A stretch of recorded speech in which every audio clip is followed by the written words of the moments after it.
Foldable phones ఈ మధ్య మార్కెట్లో బాగా ట్రెండ్ అవుతున్నాయి. ఎటు చూసిన ఫోల్డబుల్ ఫోన్స్ అయితే రిలీజ్ అయిపోతాయి అనమాట. మనకి యాపిల్ కూడా ఒక స్టేట్మెంట్ అయితే ఇచ్చింది, అది కూడా ఫోల్డబుల్ ఫోన్స్ మీద వర్క్ అయితే చేస్తుందని. సో ఇప్పుడు అట్ ప్రెజెంట్ చూసుకుంటే ఫోల్డబుల్ మొబైల్స్ అనేవి ఎంతవరకు వర్త్, దాని ప్రైస్ చూసుకుంటే భయంకరంగా అయితే ఉంటాయి ఆ మొబైల్స్. సో మా దగ్గర మనీ ఎక్కువ ఉన్నాయి, ఒకవేళ మేము నార్మల్ ఐఫోన్స్ లేకపోతే నార్మల్ ఫ్లాగ్షిప్ మొబైల్స్ తీసుకోవాలా లేకపోతే ఫోల్డ్ మొబైల్స్ తీసుకున్న వాళ్ళకి తీసుకోవాలా అని కన్ఫ్యూజన్ ఉన్న వాళ్ళకి ఈ వీడియోలో మీకు ఒక బ్రీఫ్ ఇన్ఫర్మేషన్ అయితే ఇస్తాను. వీడియోని ఎక్కడ స్కిప్ చేయకుండా వరకైతే చూడండి. సో ఫస్ట్ మనం ప్రోస్ అంటే అడ్వాంటేజెస్ కింద చూస్తే దాని డిస్ప్లే అనమాట. ఎవరైతే మల్టీ టాస్కింగ్ చేస్తారో వాళ్ళకి చాలా బెనిఫిట్ ఇది. సో మల్టీ టాస్కింగ్ చేసే వాళ్ళకి ఇది చాలా బాగుంటుంది ఈ మొబైల్, ఈ ఫోల్డబుల్ మొబైల్స్ వచ్చేసి.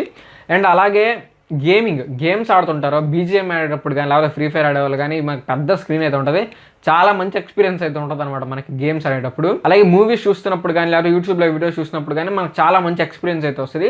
సో డిస్ప్లే విషయంలో అయితే చాలా అయితే బాగుంటుంది అనమాట ఈ ఫోల్డబుల్ ఫోన్. జనరల్గా ట్యాబ్లెట్స్ మనకి కొంతమందికి అవసరం ఉంటుంది, ట్యాబ్లెట్స్ కానీ ఐప్యాడ్స్ కానీ.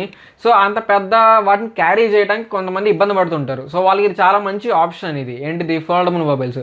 జస్ట్ మీరు మొబైల్ ఫోల్డ్ చేసి మీ పాకెట్లో పెట్టేసుకొని లేకపోతే మీ బ్యాగ్లో మీ ఈజీగా క్యారీ చేసుకొని అయితే వెళ్ళిపోవచ్చు. సో పోర్టబిలిటీ విషయంలో చాలా బాగుంటుంది ఇది. థర్డ్ అడ్వాంటేజ్ వచ్చేసి ఇట్స్ కూల్ ఫ్యాక్టర్. కొత్త వచ్చిన టెక్నాలజీ చూడటానికి చాలా డిజైన్గా చాలా యూనిక్గా బాగుంటుంది. నలుగురు మనం బయటికి వెళ్ళినప్పుడు కానీ మన ఫోన్ మాట్లాడేటప్పుడు చాలా ఒక ఫీల్ అనేది వస్తుంది అనమాట ఫోల్డబుల్ ఫోన్ వాడినప్పుడు. ఇప్పుడు ఐఫోన్ వాడితే ఎలా ఫీల్ వస్తుంది, ఇప్పుడు ఫోల్డబుల్ ఫోన్ వాడితే అలా ఫీల్ వస్తుంది అనమాట. సో చాలా బాగుంటుంది, చాలా యూనిక్గా చాలా కూల్గా అయితే ఉంటుంది అనమాట ఇది వాడి. ఇప్పుడు మన డిసడ్వాంటేజెస్కి వద్దాం. దీని ప్రైస్ ఎక్కడో ఉంటుంది అనమాట. మొన్న రీసెంట్గా లాంచ్ అయిన Samsung Z fold 5 Z flip 5 చూసుకుంటే 1,64,000 1,55,000 ఉన్నాయి.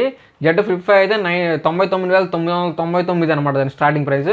తర్వాత అన్ని ఇంకా లక్షల్లోనే, 1,00,000 నుంచి 1,70,000 1,60,000 అవి అయితే ఉంటాయి. పోతే అవన్నీ అంత ప్రైస్ ఉండేసరికి జస్ట్ నార్మల్ కస్టమర్స్ ఎవరైతే ఉంటారో ఎఫోర్డ్ చేయలేరు అంత ప్రైస్ని.